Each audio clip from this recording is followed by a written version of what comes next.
Okay, recording for September 3rd, Biology 105, okay? The first thing I want to do is introduce you all to where the recorded lectures are. They're in the modules under the Welcome module right here. You follow this link to recorded lectures. It's going to try to like, just to show you a preview of YouTube, but click this little link here, and that's going to open up, boom, a playlist with all the BIOL 105 lectures that I've recorded so far, including the one from Friday, all right, where I went a little bit over time. My apologies, I just got too excited about it. So, you got this available for you to catch up on Friday's material. And I ran through all the statistics stuff, which is honestly a good lecture to have online because the statistics topic isn't like a tested learning outcome in the course, but you'll find that it's incredibly useful moving forward when you have to deal with statistics and you got the basic statistics all figured out, okay? While you're there, why not subscribe to my YouTube channel? You can watch all the lectures that I upload from other classes too. Oh, thank you. All right, it's a very dull, uninteresting YouTube channel, I'll warn you. Okay. So we are into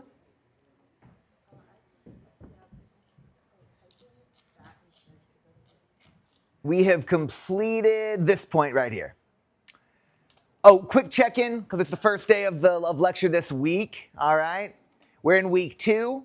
You've got a lab this week. In lab this week, you're going to be going over a lot of review topics, okay? Is a big section of standard curves and chemistry review. You got to understand how to do dilutions, okay? You got to understand what concentration values represent. That's all very important. And as such, I've made your assignment for this week for the lab a chemistry review worksheet. And this chemistry review worksheet is meant to assess if you've got all the chemistry background that we hope you did coming in here, all right? The lab handout for this week has, I think, 4 pages, maybe 5 pages at the end of it that give you examples of how to do all of this math. So pop open the protocol if you're having trouble with any of these things, okay? Don't forget to watch the pre-lab video and print the handout before you go to lab. Any lab questions? Awesome. Lecture-wise, we're going to get into this chemistry review material today, make some real progress through it. You have a reading quiz. It's online, multiple attempts. Same thing, just engage with the content. We might not get through every single topic on here, all right, by the end of the day on Friday. So you might have to look something up in your textbook, but it's a reading quiz, so ideally, I could hold you accountable and say, well, you're supposed to do the reading regardless each week. But that's a cop-out. Yes? Do you post your lecture slides anywhere? Yes. All lecture slides are available in the week overviews. So if you go to like the week 2 overview right here, you'll find the PowerPoint. Yep, no problem. There's a lot of pages in these modules. Any other questions? Also, don't forget there's reading recordings if you want to listen to me reading the book instead of reading the book, on your own. There you go. Okay, let's get into it. Because I want to wrap up our intro PowerPoint, our whole statistics thing. But we do need to talk about primary research article structure. So we're going to do that very briefly here. I checked in with my ESM 105 class, and it seemed like a lot of those students have already been exposed to these peer-reviewed articles a lot. Seems like you all have to take like, Psi 100 or something like that. So if you feel very comfortable with primary research articles, please raise your hand or give me some acknowledgement that you're very comfortable with primary research articles. Okay, awesome. Shaky hands are acceptable as well. I love it. Okay, good. So in that case, based on that little survey, I'm going to talk about them. Okay, primary research articles, what are they? They are research. They are written by researchers who generated and interpreted the data themselves. The idea is a lab designed an experiment, collected data, analyzed the data, and presented their findings. So there should be a lot less, you would hope that there is less bias, but at the very least, you're getting the information directly from the researchers, instead of having it be interpreted by, say, a news agency or something like that, okay? So primary research articles, they are written by the researchers who did the paper, written by the researchers who did the research. Sorry, it feels like it's been forever since I've been back in this room. It should have original research, okay? Each primary research article has to be justified in why is it different than other research that's come before. You have to be doing something novel, all right? And after the initial round of writing, it goes through a peer review process.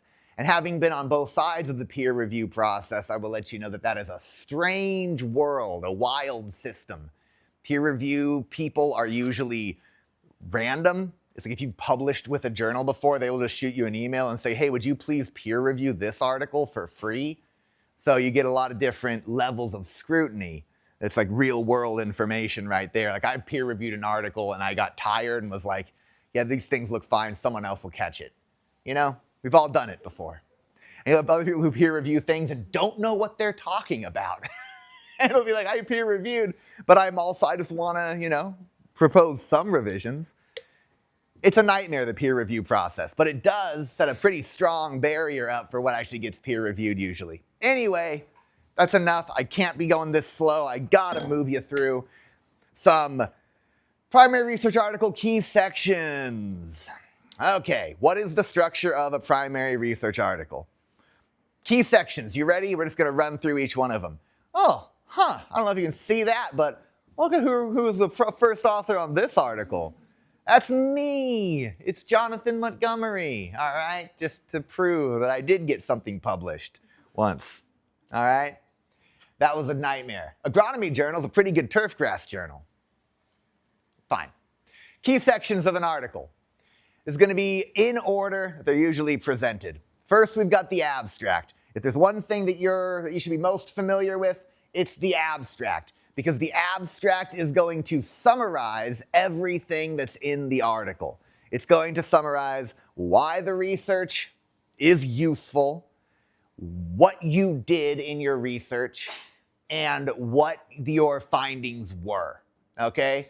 So it's like organic soil amendments are a sustainable option for modifying soil structure. Boom, justification for doing research with them. You got drought and salinity, use these products. We want to see if those products will work, okay? Additional benefits, carbon sequestration. Awesome. What did we do? We looked at establishment rates on tall fescue to assess inhibition of establishment. Awesome. How did we measure it? We looked at how long it took the plots of grass to reach 50% and 75% cover. How many days after seeding? What did we find? That, there was no inhibition effect of the biochar or the compost on turfgrass establishment rates. It's not super exciting, the findings, but no turfgrass manager, especially like at a golf course, is going to ever adopt biochar if it reduces establishment rates, because they'll just get fired if it takes an extra week for their turf to get established. The golf course superintendent world is cutthroat and wild. They all have PhDs, those people. And they used to be in high demand, making hundreds of thousands of dollars a year, working for one golf course. But then the golf courses banded together and split those people up and said, you manage 4 golf courses now, and if you mess up anywhere, you're fired. Now they live in this very scary world, okay, of golf course superintendents. So they need research like this to know if they should be even considering adopting something. It has to have a pretty good benefit for them to change anything. Anyway, there's the abstract. It's usually 250 to 750 words, okay? It's pretty short. It's a full summary of the article. So this is what you read when you have to write a paper that cites 50 different articles. This is what you read before you bother reading anything else, right? If the abstract looks promising, then you read the rest, beginning with the introduction. What the introduction should do is justify your research, okay? So in this first sentence, I mention how managed turfgrass covers a lot of area in the United States, and tall fescue is the most commonly grown residential species of turfgrass. That justifies, like, here, why did we use this species? Why research turfgrass? Eventually, I talk about how, oh, you know, it might have improved establishment rates, whatever. You justify your research, why it should exist. You give all the background information that people need to know, all right? And eventually, you move forward to the materials and methods. Your materials and methods section lays out how the study was conducted. If it's done correctly, it lays out how the study was conducted with enough detail to allow another research group to repeat your study exactly. So for work like this, I needed to include information about, say, soil types, the size of each one of these turfgrass plots, the type of sprinkler heads used at each corner of the plots, the analysis of the water that was being applied, how regularly pesticides were applied, if they were applied at all, what depth the soil amendments were incorporated to, the chemical composition of the soil amendments. All of this stuff, this materials and methods section, would allow somebody else to repeat the study. All right? So materials and methods tends to be pretty dry. If you're doing ecology work or modeling work, it'll also include the models that were used or any mathematical equations that were used, right? That'll be in the materials and methods section.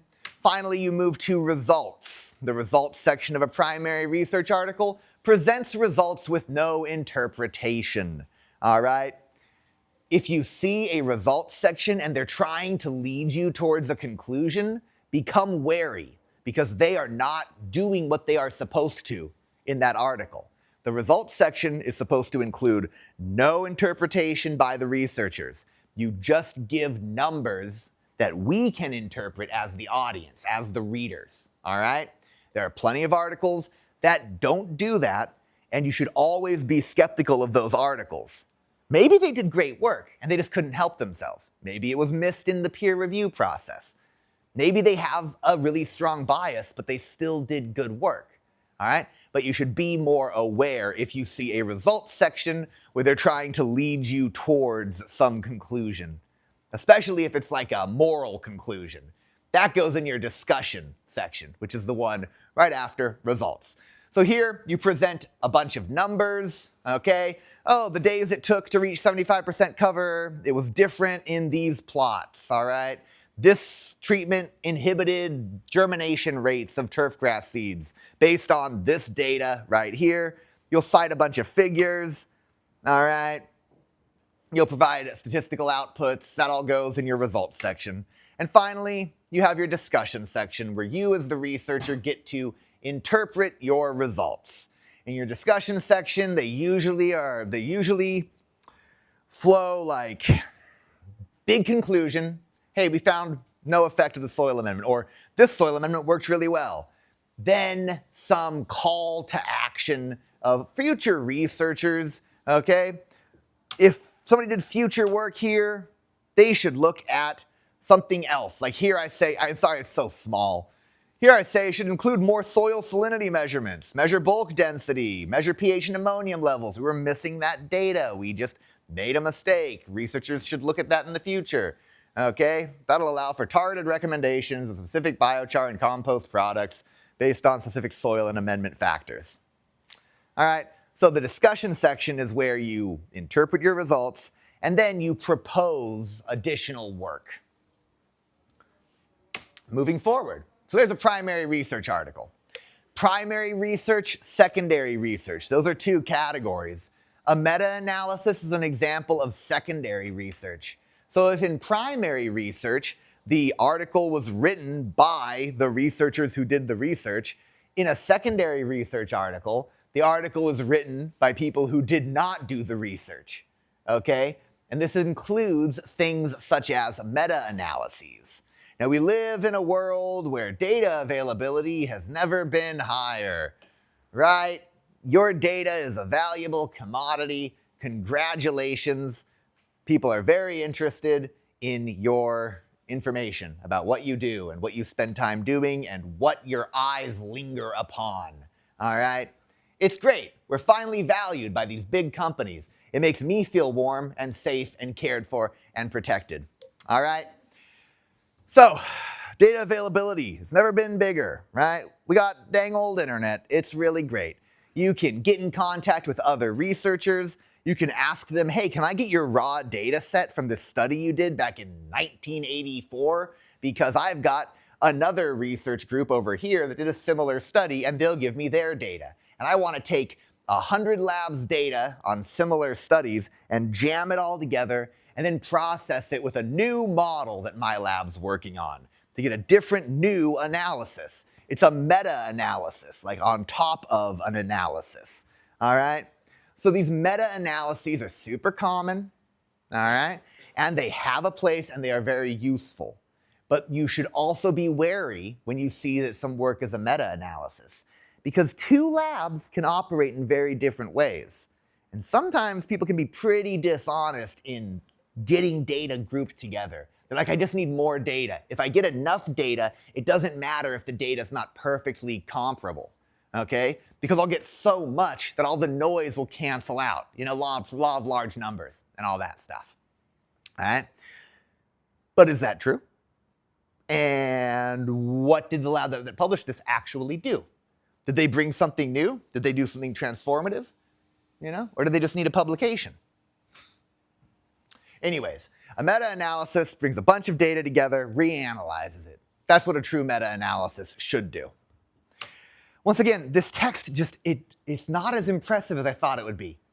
All right, I thought it would be a lot bigger. So probably can't read that at all from the back. My apologies. Check out the PowerPoint if you want more details here, okay? But yeah, this is great. This really does summarize the issues with meta-analyses. This sentence right here says, however, due to the materials, the type and species of donor and receptors, promoters, and treatments, the type and time of stress used, different and often confounding results have been obtained between studies.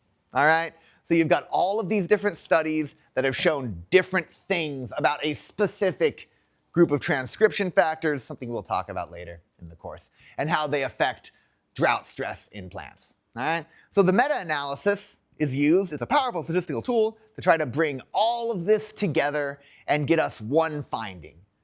But each research group found something different. You know? Can I see what the meta-analysis does? Feeling okay? Sick. Second, I was going to say secondary research. All right? They didn't collect any data. They didn't design any studies.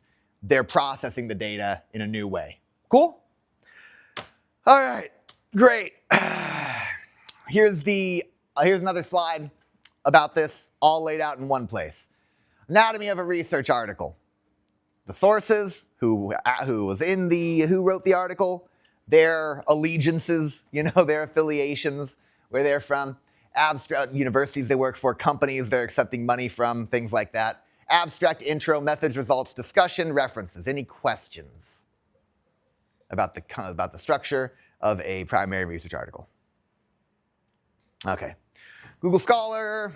If you haven't done Google Scholar, it's really great. I want to show you a trick that might actually be really helpful for you in your life, because you're going to have to do a lot of, you're probably going to have to write a lot of papers where they're like, just give me 70 citations.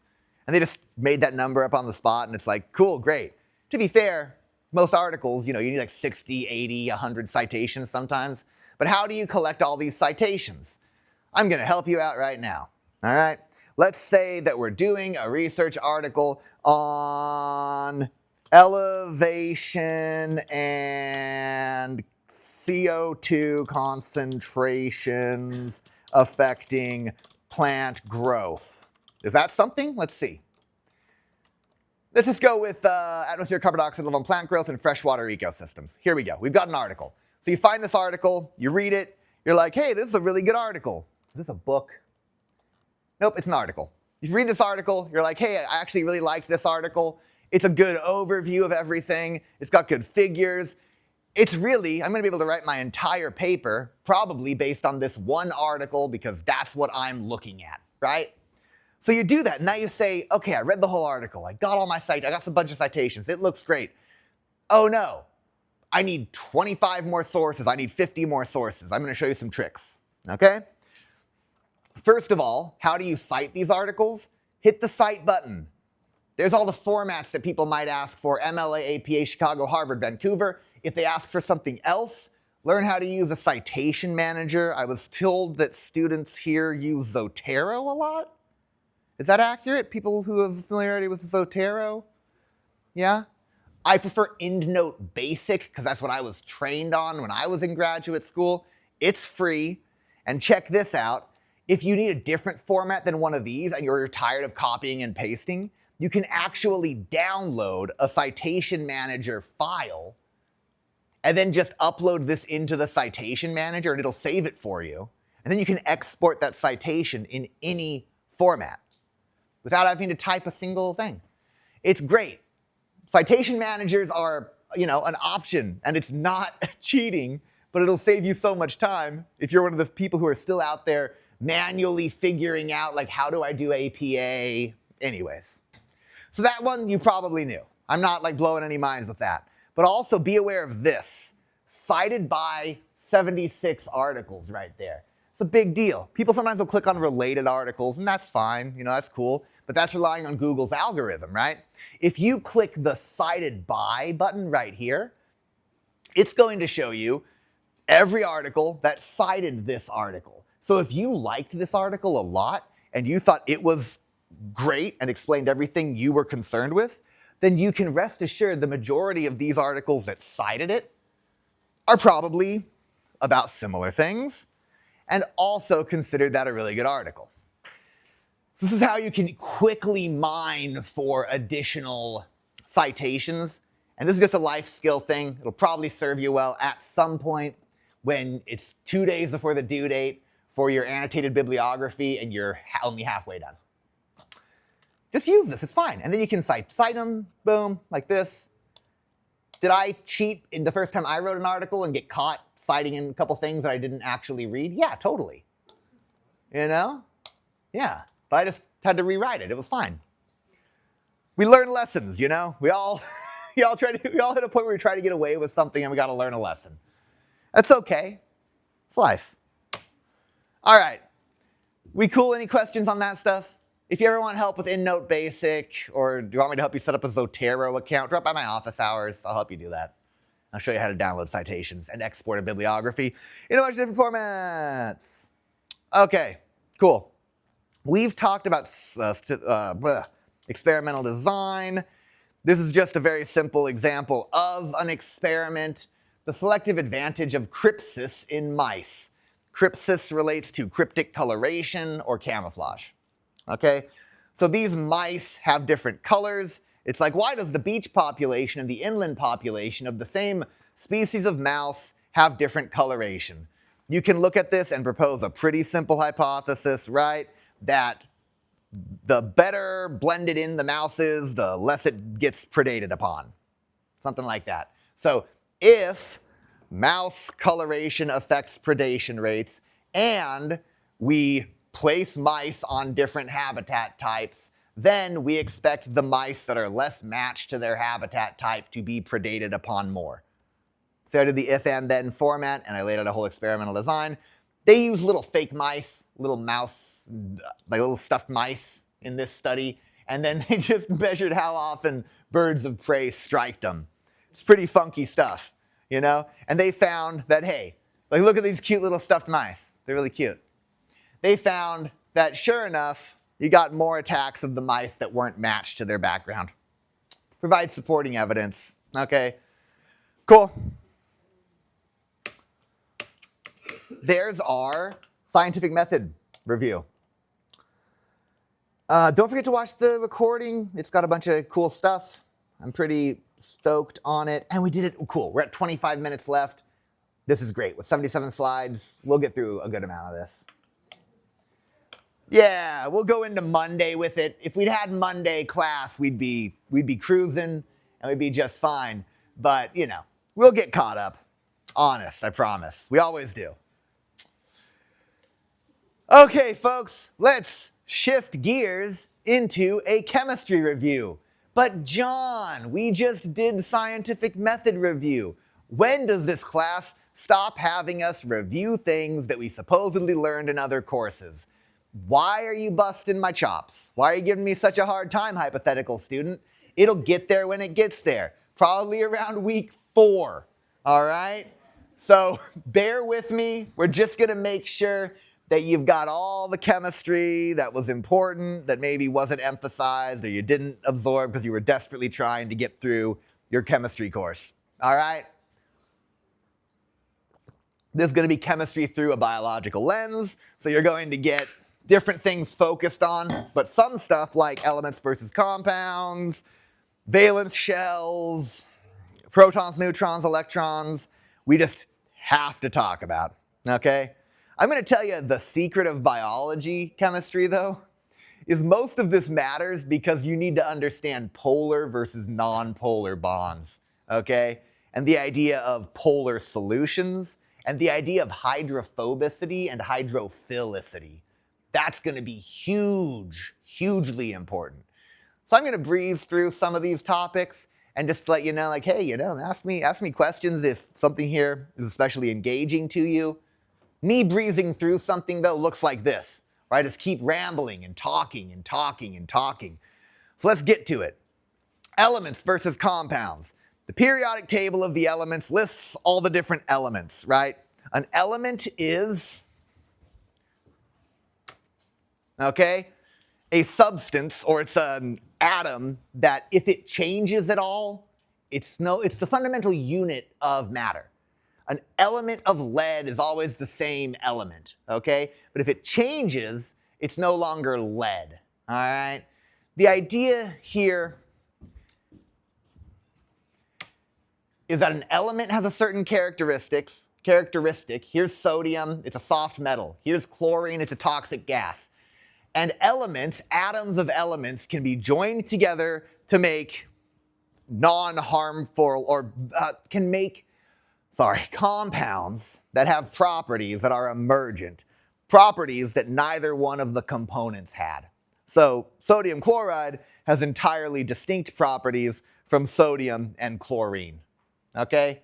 You can eat it. All right? It's made of two things sodium's not as toxic, but it would affect you. Anyways, elements versus compounds. Elements are made up, an atom represents an element. Every atom can be categorized as a given element. Each element is defined by how many protons are in the atom. The number of protons is what determines what type of element a given atom is. The atom is sort of the fundamental unit of chemistry, right? Made up of protons, neutrons, and electrons, because an atom has specific characteristics. And a bunch of atoms together have specific characteristics. Anyways, let's talk about general proton, neutron, and electron stuff. Ready? Here we go. Here is an atom. The atom has a nucleus. The nucleus is made of protons and neutrons. Protons have a positive charge. Neutrons have a neutral charge. That nucleus is orbited by a bunch of electrons, okay? The electrons have a negative charge. The nucleus, a massive amount of distance between the nucleus and its orbiting electrons. The examples are like, hey, if I'm the nucleus, my electrons to scale are on the other end of Founders Hall or further away. There's a lot of space here. Also, subatomic particles don't really behave like particles. You know about the dual slit experiment and particle wave duality in light. At some point, you've probably heard something about that, even if it was just in pop culture. They love throwing that out. I was like, we can't really tell how anything is, the dual slit experiment, right? I'm a scientist. They'll do that. I just saw that in a movie like a week ago. And they mentioned, they referenced that and Schrodinger's cat in one episode to show that this person was like a smart scientist. And I was like, cool, man, cool. So you know about the dual slit experiment, maybe, about how light behaves as a particle and as a wave, depending on, how you consider it, and how the wave can go through two places at once and interfere with itself, and we don't understand, and oh, what's it do? So hey, if it behaves as a particle and a wave, it's not a particle or a wave. That's the thing, all right? It's absurd. But sometimes we model these subatomic particles as particles because it's good enough and it lets us make predictions, okay? Even though the electron behaves as a particle and as a wave, our models will deal with the electron as a particle. Other people's models will deal with the electron as a wave. And this is an unrecognized aspect of science. Your model changes depending on what you're looking at. And that's okay, all right? We're going to understand chemistry by looking at these as if they were little particles. Other people will understand chemistry by looking at things differently. But if you can make accurate predictions, your model works, okay? And so you just use it. Cool? Newtonian gravity doesn't work at every level of scale. It falls apart at the subatomic level, predicting that electrons would fall into the nucleus. It falls apart at the scale of the galaxy, predicting that planets would spiral into the sun. But on every scale in between that, it makes accurate predictions. So you can live your life with a Newtonian understanding of gravity and be fine and not get hit on the head by a dang coconut, okay? Anyways, someday that statement might sink in as just how important it is that we all use different models at different scales. Doesn't have to be today. Let's keep moving forward. Basic chemistry. Protons, neutrons, electrons. Protons and neutrons have mass. They have mass to them. They have like a weight, okay? Electrons have no mass, okay? Or their mass is negligible. So when we're considering the mass of an atom or the mass of a bunch of atoms, we are really just measuring how many neutrons and how many protons they've got. The mass of a neutron, the mass of a proton, both are set at 1 Dalton, okay, which is abbreviated DA, or atomic mass unit, AMU. Those units are the same. An AMU is a Dalton, all right? Cool.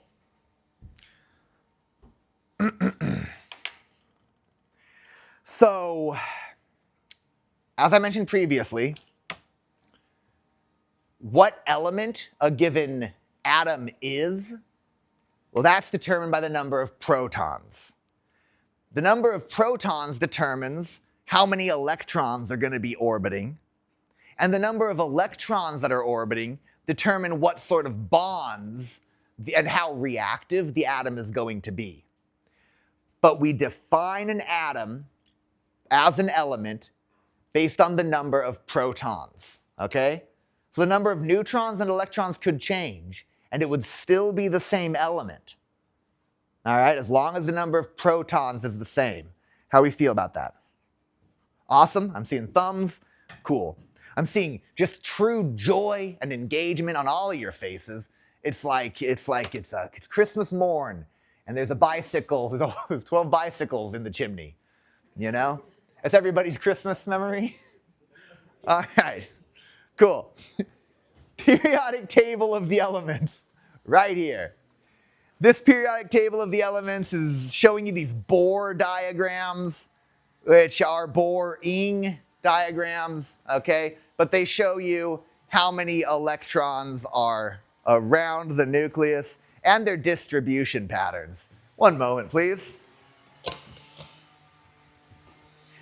You know, it's so weird, like, equipment like that doesn't work after 5 p.m. Did you know that? They actually have to use it in the middle of the day when we have classes going on. So, there you go. So, here we go. This is where I'm going to introduce to you valence shells. Yeah, and bonding patterns. So here's a periodic table that shows you a few elements and the distribution of electrons around the nuclei. All right, there's hydrogen. Hydrogen has 1 proton. It has an atomic number of 1. If it has any different number of protons, it's no longer hydrogen. Here's helium. It has 2 protons. It has an atomic number of 2.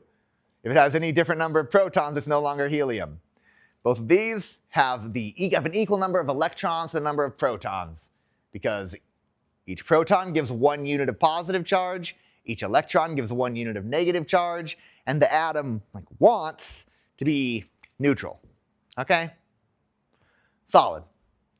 Moving on to the next row, we have different elements going on right here, each one characterized by a number that indicates the number of protons. Cool with all that? All solid? Okay, awesome. Now look what's happening. As you increase the number of protons, you increase the number of electrons. This introduces the idea of these shells, all right, that surround the nucleus. We're only going to go up to the 3rd shell in this class because things get more complicated with the larger atoms, right? Good. But we're just going to keep it as simple as we can. So here's the thing, right? These shells are locations where electrons can exist. If the electron is at any other distance from the nucleus, it behaves like a wave, it interferes with itself, and it collapses. So it only can exist at these specific distances. That's esoteric, too detailed, that's something you don't need to really worry about. But check it out. The innermost shell can hold 2 electrons. The second shell can hold a max of 8 electrons. The third shell can hold a max of 8 electrons. Okay? You probably remember this from chemistry. These fill up, right? If the valence shell is full, then you've got a non-reactive molecule. So things like neon and argon are classified as noble gases, making them especially stable because they have full valence shells. Because here's the thing. These valence electrons, valence just being the outermost, this valence shell and the electrons within the valence shell, this is what's going to participate in forming chemical bonds. And you can only keep forming bonds until your valence shell fills up. So carbon, for example, can form a maximum of 4 covalent bonds because it has the capacity to hold 4 more electrons. And I'll talk about covalent bonds more as we move forward. Now check this out. There's a really interesting thing where the atmosphere, one of the more common gases floating around in the atmosphere is argon. All right? It's nowhere near as common as like oxygen or nitrogen, the most abundant gas, right? But it actually shows up on pie charts. And that's because it's a noble gas. So it doesn't decay rapidly. It's also formed by the decay of radioactive isotopes of, who remembers, phosphorus or potassium? Somebody know that? Anyways, let's assume that it's phosphorus, okay? It's formed from radioactive decay of these naturally radioactive isotopes that occur in the soil. And so they just become argon. And then that argon doesn't go anywhere because it's a noble gas. I found that interesting. I don't know. You don't have to. Hey, a lot of people have done different organizations of these things. There's a lot of different, oh yeah. This is a whole timeline, all right? A timeline of different scientific discoveries. There's an interplay between new technologies, allowing new discoveries, allowing for more discoveries and the development of more new technologies. This is a slide that I put up and was like, John, you'll elaborate on this and make it into a nice timeline with pictures before lecture.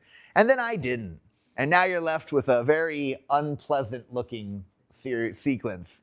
Yes, question? Do you want us to memorize these? No, sorry. Don't memorize any of this. The idea was just to have this, I was going to do an engaging thing. I was going to be like, look at how, once you understand once you have a group for scientists, it changes how people look at the field. Then you get new findings, and imagine how much new stuff could be studied once people understood electrons and the nucleus. You couldn't understand any of these covalent things before then. But I do enough rambling like that, you know. I got one ahead of you, I think. Yes. Yeah. You had a question? Argon occurs naturally from the decay of potassium. Potassium. I was close. They both start with P's. Yeah. Yes. I got a question. So apparently, from what it says up there, was the term scientist invented in 1833, and before people were just scientists, were just called natural philosophers. Yeah, that's the timeline here. Exactly. Which is, you know, very interesting because it's like, oh, yeah, it's pretty cool. It's pretty cool. It changes the whole way that you think about the field. You know, if all you're doing is being natural, and if you, oh my gosh, just to real brief tangent, if you look into like understandings of probabilities and reasoning before what's his name? John Venn, right? Who developed Venn diagrams.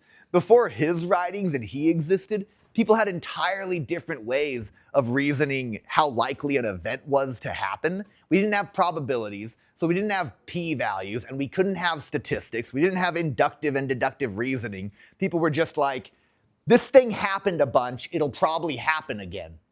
Or they would say, this thing happened a bunch, it will happen again. And if it didn't happen, that was weird, you know? It's nuts. It's nuts. We take a lot of things just about how our brains work for granted that are just taught to us in being humans, you know? Anyways, I'm getting too stoked. I'm gonna calm down. Let's get real dull with it. Here we go. It's gonna get real boring. Do I have the animation that zooms in? I don't even have the animation that zooms in on the cell. All right. Gaze at the periodic table of the elements. Isn't it engaging? All right, we love it. What does it tell us in each cell? It tells us the number of protons. That's the atomic number. All right, I've already established that. We're cool with that one? No? I think I heard a yes. I'm going to say that I heard yes. Next, we have the relative atomic mass. This is an estimate of the average mass of a given atom, all right? Of hydrogen, in this case. Remember, there are only two things that contribute to the mass of an atom, the protons and the neutrons. Therefore, the average hydrogen atom just has a proton, no neutron. But this number being different from 1 indicates, oh, sometimes there's a neutron added in there, all right? So on average, the mass is 1.00794. How's that feel? It's all right? So we've got these different isotopes. That's the thing. So here we go. Oxygen has an atomic number of 8. How many protons does it have? Exactly. It has a mass number of 16. How many neutrons does it have? There we go. Just that straightforward. Oh, and what is the mass? Okay? The actual question. The mass of an oxygen atom. Daltons. Yep, it's in Daltons. 16 Daltons. Because remember, the mass number tells you how much one of them weighs. Okay? But a single atom will be in Daltons, and it will be in grams if we're looking at a mole of the atoms, which is where we have to get to by the end of today. But it's right there. So, like, yeah, no big deal. Yeah, I know. It's like it's like everything just worked out. All right, cool. You gotta have this figure right here. Look, there's a bunch of different, you know. Here are the atoms, the elements that make up life. In a living thing, you're mostly made of oxygen with some carbon, with some hydrogen, with some nitrogen. 3% of you is other stuff. All right?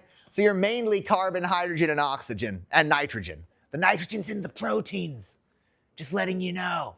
The reason that you can taste umami, that flavor profile, is so your body can detect nitrogen in a savory compound or a savory foodstuff.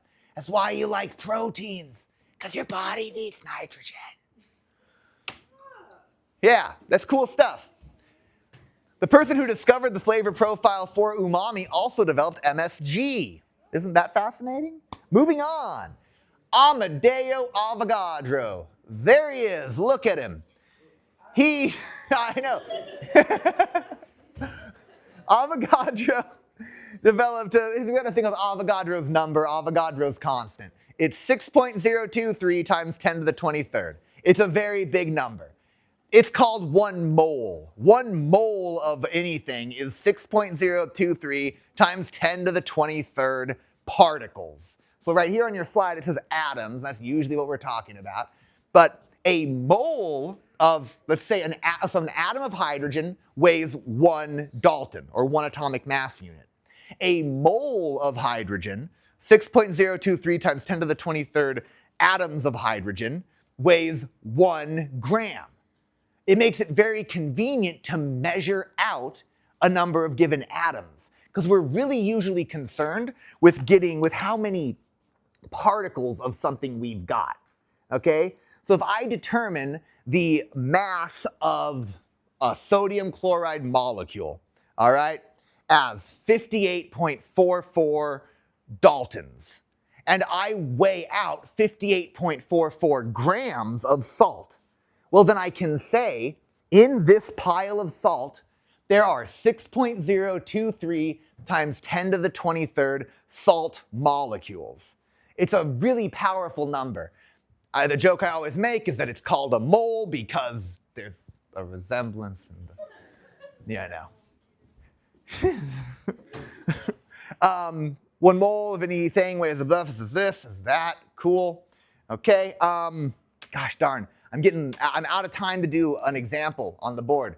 But this is the last thing you need to understand for the lab and the chemistry review stuff that you have to do in lab tomorrow. Friday we'll finish chem review. Just go through the assignment, the worksheet, okay, with your lab protocol for this week. Also, the assignment's not due until Sunday. Anyways, huh? Thanks, everybody. Come talk to me if you have questions. Would you please prop those doors open for me? Thank you. I appreciate it. I really do. Goodbye, goodbye, goodbye. Hello.